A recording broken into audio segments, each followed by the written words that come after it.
Perched high on the cliffs above Prawle Point, Stewart Edmondson paints a spectacular scene before him. Always painting in situ, Stewart has settled down for the day, surrounded by pots, brushes, paints and inks. It's noticeable how challenging it must be to paint in this way. The most spectacular scenes are sometimes created by the most inclement weather, so Stewart has to cope with difficult conditions at times. He describes how physically challenging it is when it's freezing cold and the water freezes, so a flask of hot water is essential, and very warm clothes. Although he describes wind as the biggest challenge, at times like this he needs a shelter, but often ends up having to hold it down while attempting to capture the scene, which he can be very wary.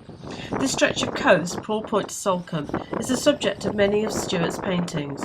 The rocky coastline with its southerly light and dramatic cliffs fires Stewart's imagination.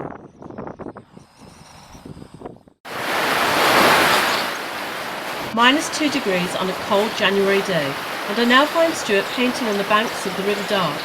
Stewart is using a blowtorch to dry the latest layer of paint on the black and white image.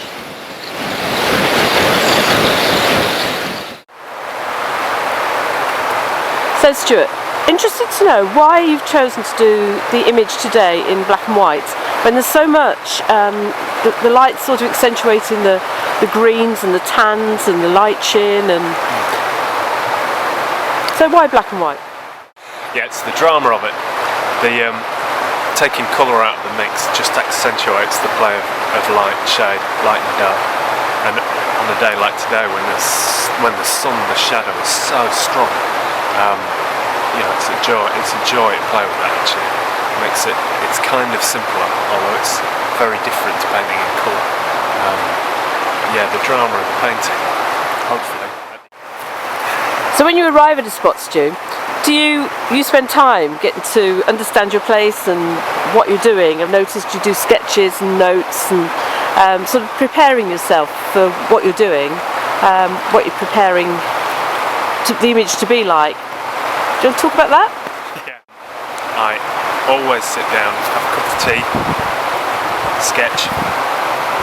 Hopefully some words will come as well, which will often be part of the titling of the piece.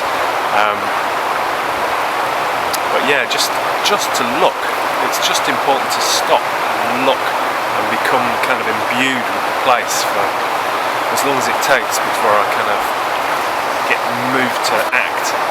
And then sometimes you turn up in a place, and because the light, particularly this time of year, changes so quickly, sometimes you just have to paint there and then without sketching.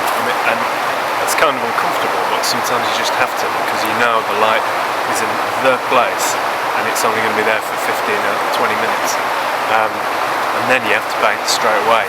But ideally, for me, is to take 20, 25 minutes, half an hour, however long, to just really sit and look. And what attracts you to a spot?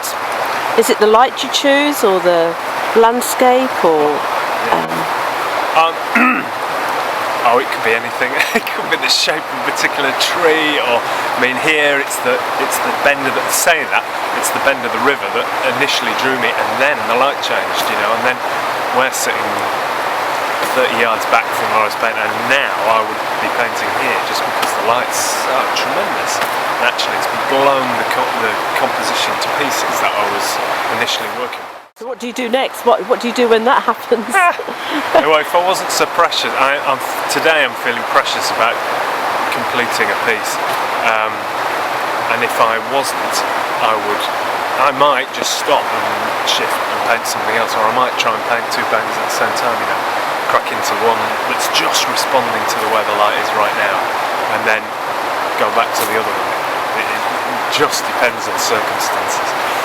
So flexibility is everything for you. Flexibility is essential. Yeah. Don't often get it, but sometimes I do.